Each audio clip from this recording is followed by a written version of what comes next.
The night began like any other, quiet, still, unremarkable. My son, Michael, had just finished his part-time shift at the grocery store and was walking home like he always did. 14 years old, shy, soft-spoken, never a troublemaker. He wasn't the kind of kid who invited danger. He was the kind who looked down at his shoes when strangers passed, the kind who still texted his mom if he was running late. But that didn't save him.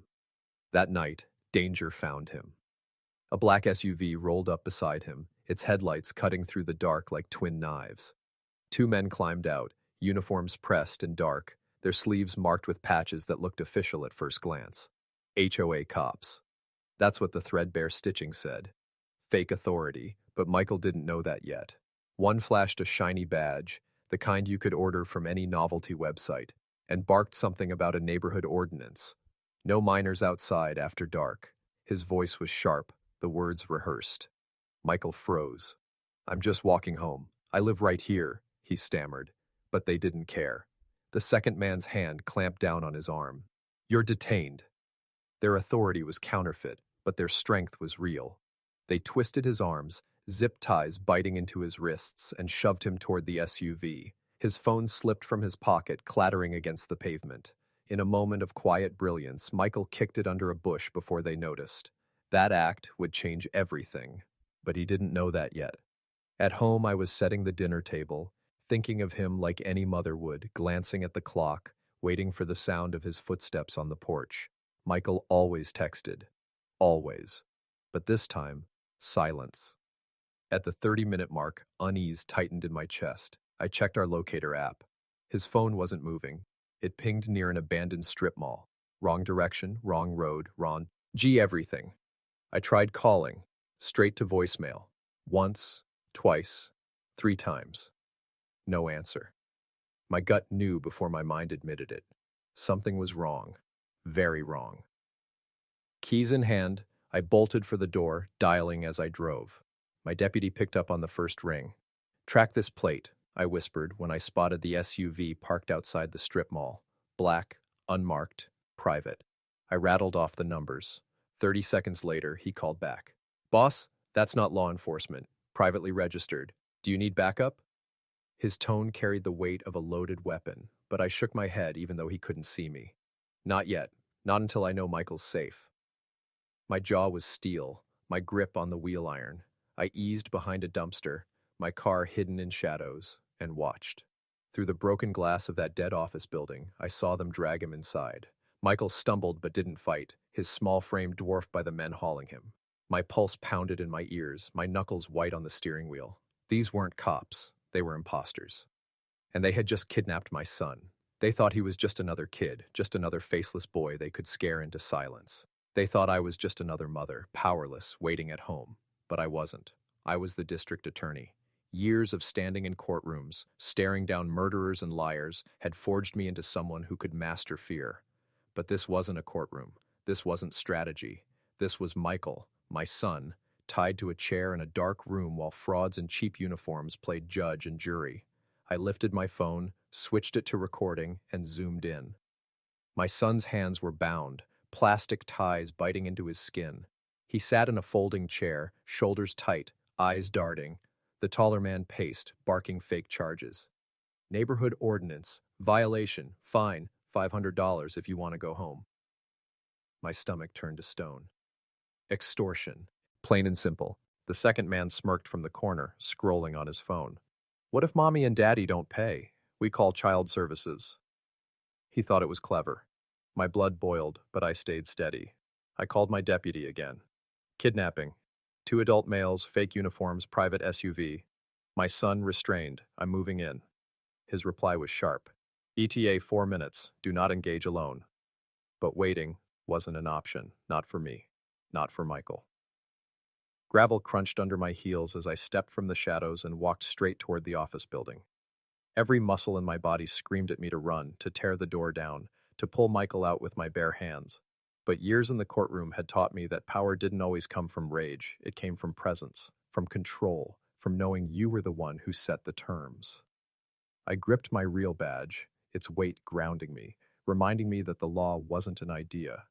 It was a weapon. And tonight, It was mine to wield. I kicked open the door, the wood splintering against the frame, the sound ricocheting through the empty halls. District Attorney Monroe, my voice thundered, sharper than the crack of a gavel. Unhand that child immediately. The two men froze mid-motion, their smug grins drained away as quickly as the blood in their faces. Michael's wide eyes shot toward me, relief and terror mingling in the trembling of his small frame. You can't just barge in here, the taller one stammered, his hand twitching near his phony badge. Actually, I can, I snapped back, each word a blade. You're in violation of 18 U.S. Code 912, impersonating an officer. That alone is a felony, but that's not all. California Penal Code 207, kidnapping. Do you know what that carries? Life in prison. The second man's phone slipped from his hand, clattering against the filthy floor. He muttered desperate, "She's bluffing." I stepped closer, eyes locked on his, my voice low and dangerous. "Try me, I don't bluff. You just abducted the son of the district attorney." That was the moment the red and blue glow of real justice flooded the room. Patrol cars screeched to a stop outside, sirens wailing before cutting abruptly to silence. Heavy car doors slammed, boots thundered against pavement. The cavalry had arrived. Michael's shoulders sagged, tears brimming in his eyes, though none spilled. He was holding on, stronger than most men would be. For him, I steadied my breathing. For him, I kept my voice cold, clear, final. It's over. The law is here, and you're not walking out free. The imposters looked toward the boarded windows, their bravado dissolving like sugar in rain, their cheap patches, their fake authority. It was all about to be stripped away. The slam of boots against concrete rattled the hollow building. Real officers swept through the doorway, weapons drawn but steady, their voices commanding the air. "Hands where we can see them," one barked.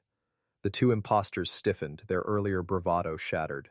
Their hands trembled as they rose, palms out, eyes darting like cornered animals. But my focus wasn't on them. It was on Michael. He sat bound to that flimsy folding chair, plastic ties digging into his wrists, his chest rising and falling too quickly. I moved before anyone else could, crossing the room in long strides. Kneeling beside him, I snapped the restraints with a practiced tug. His arms flew free and he collapsed against me, his small body shaking. I wrapped him tight, my own breath steady, even though my heart was a war drum in my chest. The taller imposter tried to salvage something from the wreckage. This isn't what it looks like," he stammered. "We were just enforcing HOA rules." Quiet. My voice cut through his lies like broken glass. I rose to my full height, standing between my son and his captors. My blazer straightened, my badge gleaming under the fractured light, every inch of me the prosecutor they didn't see coming. Under 18 U.S. Code 1201, seizing and transporting a minor without authority is kidnapping. You bound him, you threatened him, and you demanded ransom. That's not enforcement, that's a felony. You're done talking. The officers moved in swiftly, cuffing the two men before their words could twist into more excuses. The cheap patches on their sleeves curled at the edges, peeling away like their false authority. No shield, no legitimacy, nothing but fraud exposed under the cold light of real law. "Officers," I said clearly, my voice filling the silence. "I am District Attorney Monroe. You are arresting these men for multiple felonies." I turned my gaze to the taller one first, my fingers sharp as a blade. "Charge them under 18 U.S. Code 912, impersonating a federal officer. They wore uniforms they had no right to wear. They displayed false authority to detain a minor." My eyes cut to the second, who couldn't even meet them now. "Add California Penal Code 207, kidnapping. They unlawfully restrained my 14-year-old son with intent to extort $500 from his family. That alone carries life." The lead officer nodded, scribbling furiously, but I wasn't finished. My words poured like fire. "Add extortion under Penal Code 518. Add child endangerment under Penal Code 273A. They threatened to weaponize child services if we didn't comply. Every statute applies, and I will personally see to it they stick." The room fell still, broken only by Michael's shaky breaths. He clung to my sleeve, and I laid a hand over his, steady, reassuring, unyielding. The men were dragged toward the exit, the last fragments of their counterfeit power dangling from their sleeves. One turned back, desperation bleeding through the cracks. We were told this was legal. We thought we had authority." I stepped forward, my tone low, final, and edged with fire. Authority doesn't come from patches ordered online. It comes from the law. And the law is going to bury you. Michael squeezed my hand, and together we stepped into the cool night, the patrol lights washing his face in red and blue. The night air hit us like a baptism, cold and sharp, as if the world itself wanted to wash away the stench of that room. Michael clung to my side, his small fingers gripping mine like he never wanted to let go. The patrol lights pulsed across his face, red, then blue, then red again, painting him in the colors of justice and danger. He whispered, his voice ragged but steady, "Mom, I knew you'd come." "Always," I told him, pressing a kiss to his hair. But behind the warmth of that moment, steel still burned in my veins, because this wasn't over. Not yet. The officers loaded the imposters into separate cruisers, their wrists bound, their eyes wild with the dawning realization of what awaited them. No neighborhood board, no HOA president, no flimsy ordinance could shield them now. They weren't enforcers. They were kidnappers, extortionists, frauds. And the law doesn't bend for frauds. It breaks them. I guided Michael toward my car, but even as I opened the door for him, I could feel the weight of it pressing on me. This wasn't just about one night. This wasn't just about my son.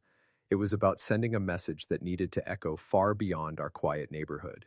Fake badges, fake power, fake authority. It all crumbled when the truth arrived, when real law stepped in. But how many other children had these men targeted? How many parents had been shaken down for money in fear of losing their kids to a system they didn't understand? My mind churned even as I steadied my voice for Michael.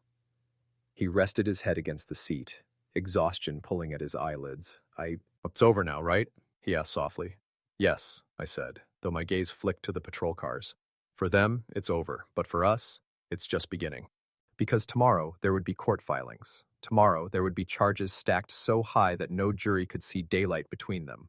Tomorrow I would stand not as a mother alone, but as the prosecutor sworn to protect every child in this county. And I would make damn sure this story never repeated itself. Not here, not anywhere. As I slid into the driver's seat, I glanced once more at the cruisers pulling away, the imposters' faces pale and hollow in the flashing lights. They thought they could play cop. They thought they could play God. But tonight, they learned a truth they'd never forget. Authority isn't bought online. It isn't stitched into a sleeve. It isn't faked in the dark. Authority is earned, forged in law, tempered in justice, and tonight wielded by a mother who was also the district attorney. And when you come after my child, justice doesn't wait for court. Justice begins the moment I walk through the door. The days that followed were a blur of courtrooms, press conferences, and paperwork thicker than bricks. But beneath the noise, one truth rang louder than any headline. This was never about HOA rules. It was about power. False power, seized by cowards who thought uniforms and patches could silence an entire neighborhood. The morning after the arrests, I stood in my office reviewing the evidence. The recording on my phone, Michael's phone recovered from under the bush, and the testimony of responding officers formed an iron wall of proof. Extortion, impersonation, kidnapping. Every felony lined up like dominoes waiting to fall. But as the investigation deepened, darker threads began to unravel. Those two men weren't acting alone. Financial records revealed payments funneled through the neighborhood association, masked as security expenses. The board president had signed off on every one. Behind closed doors, the HOA had been funding its own shadow police, believing fear would keep families compliant. Curfews, fake fines, threats of child services, all tools to tighten their grip. My son had been their latest victim, but he wouldn't have been the last. When I called a special session before the county judge, the board tried to hide behind excuses. "We were just enforcing community standards," the president croaked, sweat beading down his forehead. I didn't raise my voice. I didn't need to. I laid the evidence down one piece at a time, my words precise, my presence unshakable. Community standards do not override federal law. Neighborhood rules do not justify kidnapping. Authority is not a costume you order online. It is granted by the people, through the law, and you. I jabbed a finger toward the table of defendants, spat on both. The courtroom was silent except for the scratching of pens. Even the reporters stopped typing.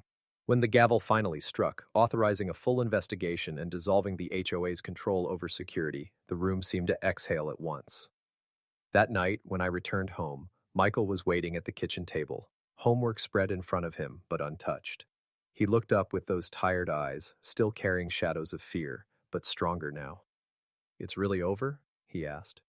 I pulled out the chair beside him, resting a hand over his. "It's over for them. But for us, it's a reminder. Power unchecked is dangerous, Michael. Never forget that."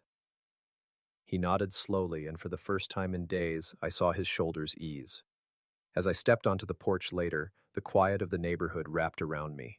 The same streets, the same homes, but the illusion of safety had been shattered and rebuilt, stronger this time.